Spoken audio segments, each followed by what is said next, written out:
今回の企画はマイクラ 100days。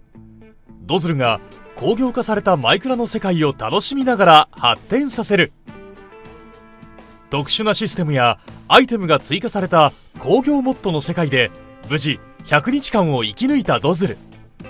今回はその続き、100日から200日を過ごす。今回の目標は装備の強化や錬金術の取得。果たしてドズルの工業ワールドはどんな発展を遂げたのか。さあ、やってまいりました。工場長ドズルの 100days。なんと今回はですね、前回の動画では、1日目から100日目までをお送りしたんですけれども、今回は101日目から200日目を、お送りしていきたいと思います。よろしくお願いいたします。今回も相方のボンジュールロボと一緒に頑張っていきます。今回一つ目の大仕事としては、ちょっとね、工場の前に道路を作っていきたいと思います。工場地帯っぽくね。こんな感じで黒曜石で道路を作っていくんですが、自分で掘ってると拉致が開かないので、機械に掘ってもらって黒曜石を敷き詰めていきます。いや、これ便利ですね。縁にハーフブロックを置いていって、さらにはこの白線をね、鉄ブロックで作っていきます。贅沢。さあ、白線はめ終わって、いかがでしょう。あ、いいね。あ、いい。道路っぽくなった。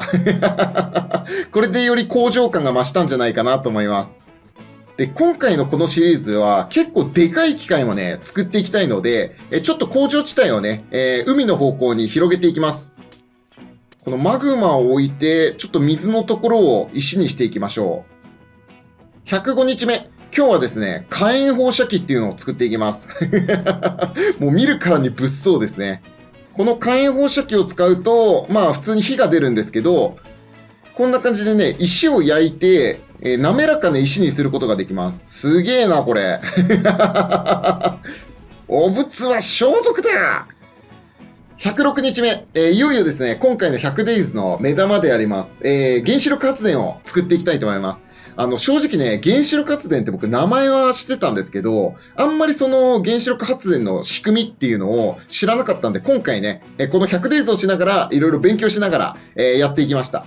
簡単に言うと、この原子力発電っていうのは、ウランとかの物質の核分裂をすることによって、すごいエネルギーが出るんですよね。ウランとかの核分裂することですごいエネルギーが出る、そのエネルギーを使って、水を水蒸気にして、バーって沸騰させて水蒸気にする。で、その水蒸気がタービンって言って、まあなんか歯車みたいなやつですよね。風車みたいなやつを、タービンをぐわーっと回すことによって発電するっていうのが、原子力発電の簡単な説明です。なんで、まずはですね、この核分裂をする機械っていうのを作っていきたいと思います。で、このね、原子力発電を使う上では、リアルの世界でもそうなんですけど、放射能物質っていうのがすごい危険な物質が出るんですよね。なんでちょっと防護服っていうのを作っていきたいと思います。さあ、どうでしょう。可愛らしい。いい感じの防護服ができました。さあ、拠点も広げつつね、ちょっとこの核分裂ができる原子力発電所っていうのを作っていきたいと思います。核分裂をするための機械のね、材料をいろいろ作っていきます。いやー、めちゃくちゃいっぱい部品があって大変です。111日目、ついにいろいろ材料が、揃ったので作っていきたいと思います。じゃじゃーん、完成です。核分裂炉ってやつですね。いや、これね、本当に取り扱い注意で、一気に温度が上がって爆発したりするので、ちょっと気をつけながらやっていきたいと思います。で、この核分裂をする機械と一緒にですね、タービンも作っていかないといけないので、ブンブン回すやつですね。タービンも作っていきます。ちょっと金が足りないので拝借。はげちゃいました。112日目、実際にタービンを、作っていきます。すごいな、このタービンの刃とかね。あ、いい感じです。完成しました。右の機械で核分裂をして、そこで水を水蒸気にして、でその水蒸気の力によって、左の機械のタービンをぐるぐる回して発電していきます。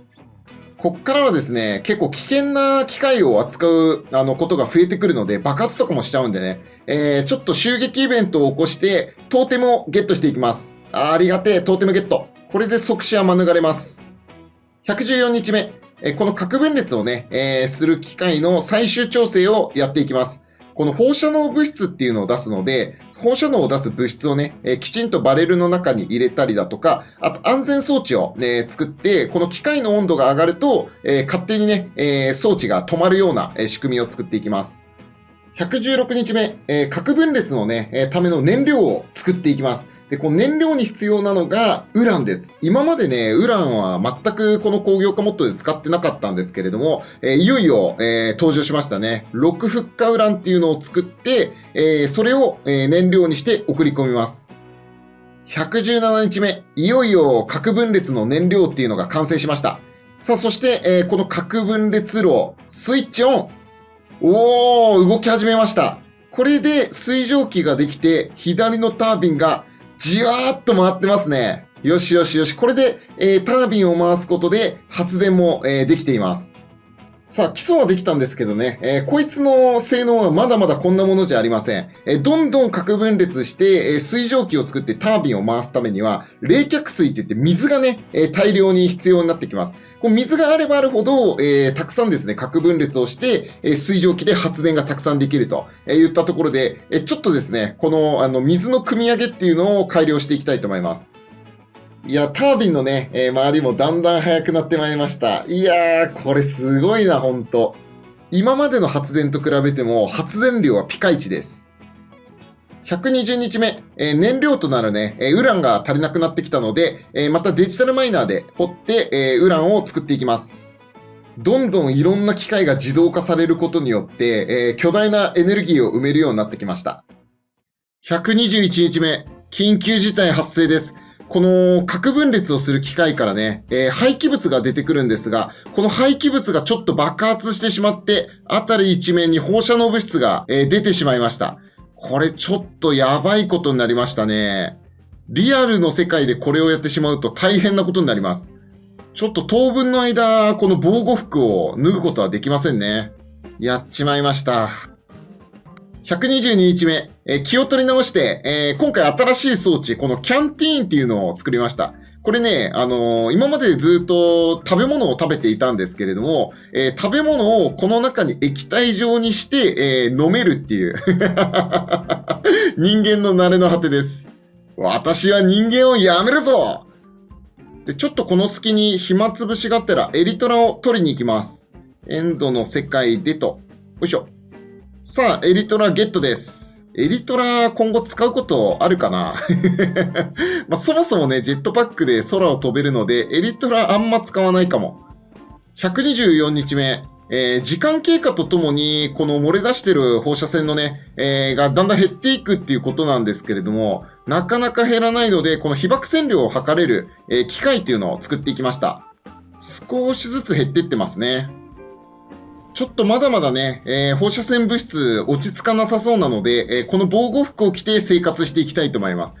今日はこの核廃棄物ですね。この機械から出るゴミから、ちょっととある物質を作る機械を作っています。さあ来ました。核廃棄物が、右のポロニウムっていう物質に変化していきます。で、このポロニウムをポロニウムペレットっていう物質に変えると、これがですね、いろんな、装置を作るのに、役に立ってきます。来た来た、メカスーツアーマー。かっこいいですね。強そうなのができる。ただ、ポロニウムがね、すごいゆっくりしか、できてこないので、まだまだ装備を作ることはできません。ポロニウムペレット1日かけて3つ。ちょっと今日はこの核分裂のね、効率をさらに上げるために、この水をたくさん汲めるようにしました。冷却水がたくさん、この中に入ると、その分タービンがたくさん回ります。129日目、このね、タービンに1回送った水蒸気を、またですね、この核分裂の装置にリサイクルする、パイプを作りました。これで、水がより、大量に入ってくるようになります。いやー、タービンが回ってるの見てるだけでも楽しいですね。順調に発電されてます。ここでさらに緊急事態発生。なんかどうやら電気が溜まりすぎて、電気が使い切れなくてね、発電が止まったみたいです。電気が余りすぎるっていうことあるんだな。今の状況を改めて説明すると、核分裂っていうのをして、で、そのエネルギーを使って水を水蒸気にして、その水蒸気でタービンを回して発電しています。今、さらにですね、その核分裂をした、ゴミから、廃棄物から、ポロニウムペレットっていう貴重な、アイテムがゲットできるんですけれども、このポロニウムペレットをゲットするために、たくさんこの核分裂の機械を回したいと。ただ、今、発電量がいっぱいになっちゃって、電気が使い切れずにですね、この機械が止まってしまうっていう、異常事態になってしまったので、こっからですね、電気を貯める巨大電池っていうのを作っていきたいと思います。ただの電池じゃダメです。巨大な電池を作っていきます。で、電池なんですけれども、電池を作るのにですね、リチウムっていうのが、必要になってきます。リチウム電池とかなんとなく聞いたことあるよね。なんで今日はリチウム作っていきます。巨大な煙突みたいな、装置。以前にも作ったんですが、これを2個作っていきます。来ましたね。液体リチウム完成です。で、この液体リチウムを、さらに普通のリチウムにして、で、さらにこのリチウムの粉っていうのにしていきます。これでやっと電池の材料ができました。ちなみにこの電池を、作っていってるわけなんですけれども、この電池はですね、この工業化モッドの中でも一番作るのがめんどくさいやつで、ただね、一回作ってしまえば、楽ちんなので、一生懸命、材料を作りながら作っていきます。140日目。なんとか電池が完成しました。でっかい電池できたな。タービンの隣に、作りました。ちょっとこれだとね、外から見た時に不格好なので、外側のところをガラスに変えていきます。かっこいい電池になりましたね。きちんとこの隣のね、タービンを回して、作った電気がこの巨大電池の中に入っていってます。いやー、作るのめちゃくちゃ大変でした。この電池をね、一生懸命作ってる間にも、ずっと核分裂は、続けていたので、ポロニウムペレットも結構溜まってきました。でまだまだ装備を作ったりするのには必要ですね。142日目、今日はですね、このポロニウムペレットを使って、すごい、アイテムを作っていきます。その名も、4次元ポケット。どこからでも無限にアイテムを入れることができる、装置をね、作ることに成功いたしました。これでもう手持ち絶対どずりませんね。ちゃんとアイテムごとに、取り出すこともできたり、検索することもできますね。整理整頓が大好きな僕にはぴったりです。さあ、さらに今日は、基本の工場のね、機械もアップグレードしていきました。こんな感じで勝手に鉄を掘ってきてくれるので、その鉄をね、さらに焼いたり濃縮したりみたいなところで、それぞれの機械のスピードアップを図りました。いや、電力がね、だんだん、使える電気が増えてきたので、こんな機械たちも動かしていきます。はやっ。さあ、このすべてのアイテムをね、この4次元ポケットに入れてるので、ちょっと探すの大変ですね。欲しいものが見つかるのがちょっと時間かかります。145日目、今日からはね、ちょっと最強装備を作っていきます。最強装備を作るのにはネザライト装備が必要なので、まずはネザーイン。自分で掘るのは大変なので、機械にお任せです。一瞬で、ネザライト装備が完成いたしました。OK。145日目にしてやっとネザライト装備っていうね。さあ、さらにこのネザライトフル装備に、ポロニウムペレットなんかをいろいろ組み合わせて、じゃじゃーん、すげえヘルメット。顔がちっちゃく見える。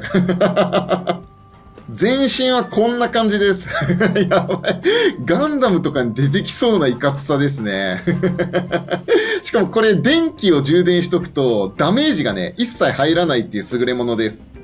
でさらに、このメカスーツのすごいところにはですね、ただダメージが受けないってだけではなくて、こんな感じで、いろんなユニットをつけることによって、便利な機能を追加することができます。まずはこの栄養注射ユニット。これなんとですね、食べ物を自分で食べなくてよくなります。勝手にご飯を食べてくれるっていう、IC チップですね。さらには攻撃力増強ユニット。攻撃力がかなり高くなります。どんな敵もワンパンです。お次は、落ちているアイテムが勝手にね、拾われるっていうアイテム。おー、便利。すげえ、自分の方にアイテムが寄ってきますね。これ磁石の力でアイテムを寄せています。さらに、このメカスーツの充電をですね、勝手に太陽光でやってくれるっていう。これで充電いらずです。もう食べ物もいらないし、ツールもいらないから手持ちがスッキリですね。なんか違和感。で、ここから後半戦なんですけれども、私、今回ですね、すごいことにチャレンジしたくて、後半戦はそれをやります。何をやるかっていうと、なんと、石炭からダイヤを作るっていう、禁断の錬金術みたいなことを科学の力で、やっていきたいと思います。で、これがね、すごい大変な工程がたくさん、必要になってくるので、最終目標はこの石炭からダイヤを作るっていうのを、目指して頑張っていきたいなと思います。154日目。このね、核分裂をする装置から出てくる核廃棄物。こっからですね、ポロニウムとプルトニウムっていう物質を作るのに成功しました。名前似てるけどね。ポロニウムとプルトニウム。で、このポロニウムとプルトニウムがめちゃくちゃ大量に必要になってきます。なんで、とにかく核分裂をね、引き続きどんどんやっていきます。155日目。ちょっとね、こっちに続く道も黒曜石で塗装していきます。道が伸びててかっこいいですね。黒曜石が足りなくなったので、エンドまでちょっくら来まして、おらおらおらおらめちゃくちゃ黒曜石すごいスピードで掘れる。やばいですね。黒曜石の塔が一瞬でなくなりました。黒曜石の道路も完成です。ちょっとですね、今使ってる装置だと拉致が開かないので、ちょっと巨大なタービンを作っていきたいと思います。今使ってるちっちゃいタービンの何倍だろこれ。すげえでけえタービン作っていきます。タービンの刃もやばいな、これ。なんかエヴァンゲリオンに出てきそう。この周りのね、ガラスを置いていくのも一苦労です。もちろん、タービンを構成する、ブロックも大量に必要です。ついに完成しました。いや、置くの大変だった。でけえ。すごいですね。タービンで回せる、このね、水蒸気の量も、桁数が2桁違います。巨大タービンが回り始めました。まあ、大きさが違っても、発電するものは一緒なんですけれども、より多くの水蒸気をね、発電することができるようになりました。何より迫力がすごい。さあ、ついに、石炭からダイヤモンドをね、作る最終装置に取り掛かっていきます。まだまだね、資材が足りないので、ちょっとずつ作っていきましょう。さあ、このダイヤモンド生成装置も少しずつできてきました。丸い形をしたね、ちょっと怪しげな、機械です。もう少しで完成ですね。あれタービンの中にエンダーマンが、エンダーマンそれ痛くないの？エンダーマンがタービンに巻き込まれています。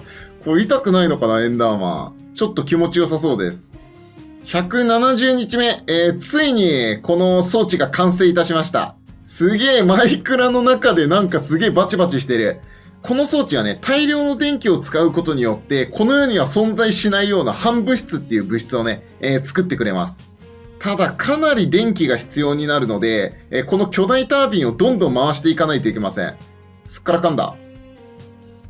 で、こっからですね、原子力発電のちょっと効率をさらに上げるために、今までですね、核分裂をして、で、その核分裂をすることによってエネルギーがめちゃくちゃ出ます。で、このエネルギーを使って水を水蒸気にしてタービンを回す、ぐるぐる回して発電するっていうのをやっていたんですけれども、ちょっとですね、さらに効率を良くするために、核分裂をして、出てきたエネルギーをナトリウムで冷やします。ナトリウムで冷やして、温まったナトリウムをですね、今度水にぶち込んで、その水が水蒸気になってタービンを回すっていう、ちょっと一工程ですね。ナトリウムから水から水蒸気っていう工程を挟みます。で、これボイラーって言うんですけど、ボイラー聞いたことありますよね。ボイラーってそうだったんだって思って。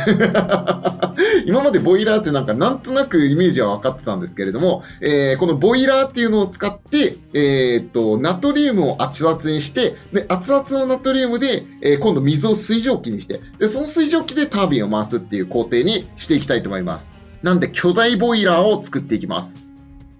さあ、ボイラーもね、やっぱ作るからには超巨大なものがいいっていうことで、一番でかいやつを作ろうとしてるんですけど、大量に素材が必要ですね。すごいとこに行商人湧いてました。さあ、水を入れて、さあ、これで、ボイラー完成です。下のところにナトリウムを入れて、水を、温めてですね、水蒸気にして、さらにこの水蒸気をですね、タービンの中に送り込みます。ただ、ここで問題が発生してしまいました。さっき説明したね、ナトリウムが、ちょっと全然溜まってなくて、なんかすげえ難しい話してるようですが、今までリチウム電池とか作ってたこの装置を、ナトリウムを作る、装置に変えていきます。こっからはちょっとね、ひたすらナトリウムを、作っていきます。ひたすらにナトリウム。ナトリウム、ナトリウム。180日目、やっとこのね、ナトリウムが、完成いたしました。これで核分裂をして、そこで出たエネルギーから、ナトリウムを温めます。で、熱々のナトリウムが、ボイラーに行き、で、このボイラーで、ナトリウムが水で冷やされ、で、その水から水蒸気、その水蒸気が巨大タービンを回します。すごい装置になったもんだ。さあ、いよいよね、最終目標まで時間がなくなってまいりました。最終目標は石炭をダイヤに変える、機械を作りたいんですけれども、それを回すためにはですね、大量のポロニウムだったり、プルトニウムっていうね、物質が必要になってくるので、ひたすらにこの核分裂の機械を効率よく、回していくっていうのを目標にしていきたいと思います。さあ、原子力発電機第2号、この核分裂をね、する機械2号機を作りました。これで2つとも動かしながら、なんとか、ポロニウムとプルトニウムをね、貯めていきたいと思います。ちょっと、クリーパーさん怖いよ怖いよ危ない危ない危ない危ない。よいしょ。危ねえ。装置の近くで湧くクリーパーが一番怖い。さあ、こっからはもう時間との勝負です。ひたすらに、この原子力発電をね、回していく効率化を進めていきます。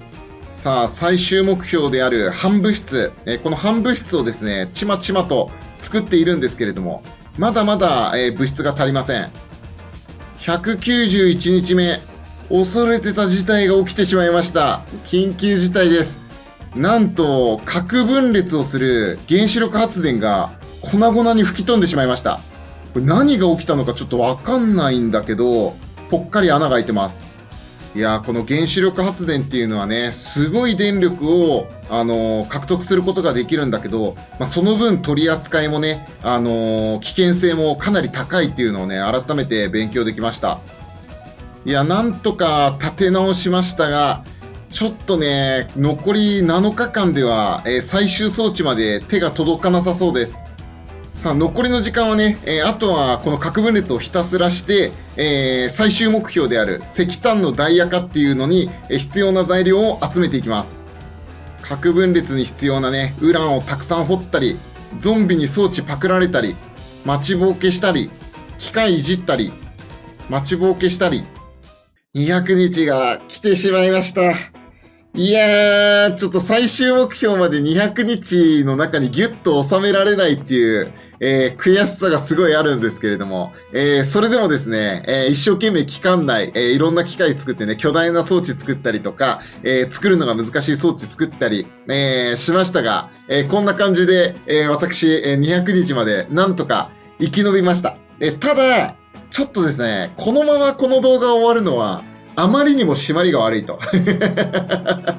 いうことで、ちょっと居残り100デイズっていうか、ちょっとですね、この101から200と言いつつ、もう少しですね、残業をして、最後の、ね、最終目的である、石炭をダイヤにするっていう技術まで頑張りたいと思います。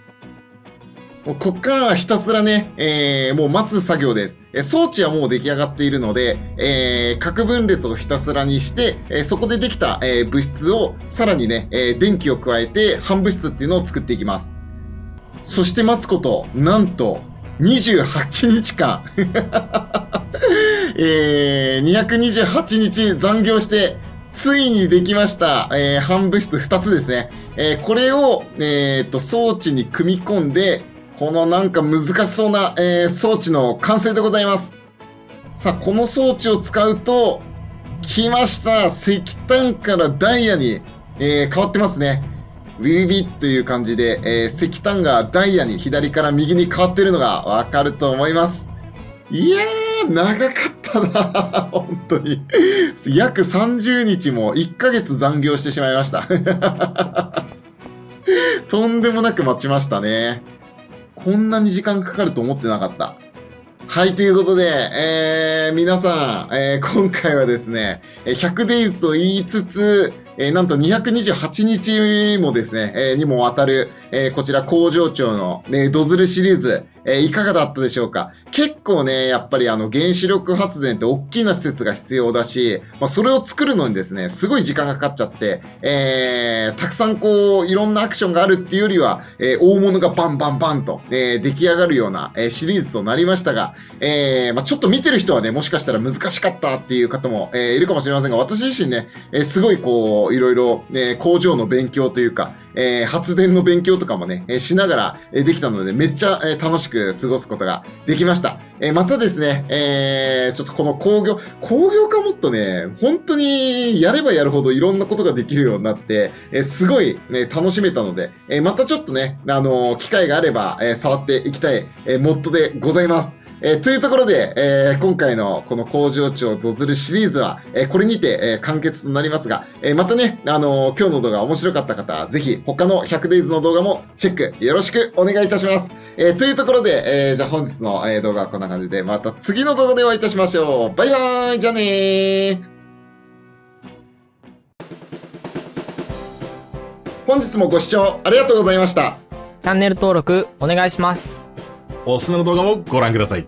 高評価と動画のコメントも待ってるね。どうしてもっていうわけじゃないけど、気が向いたらしてね。いや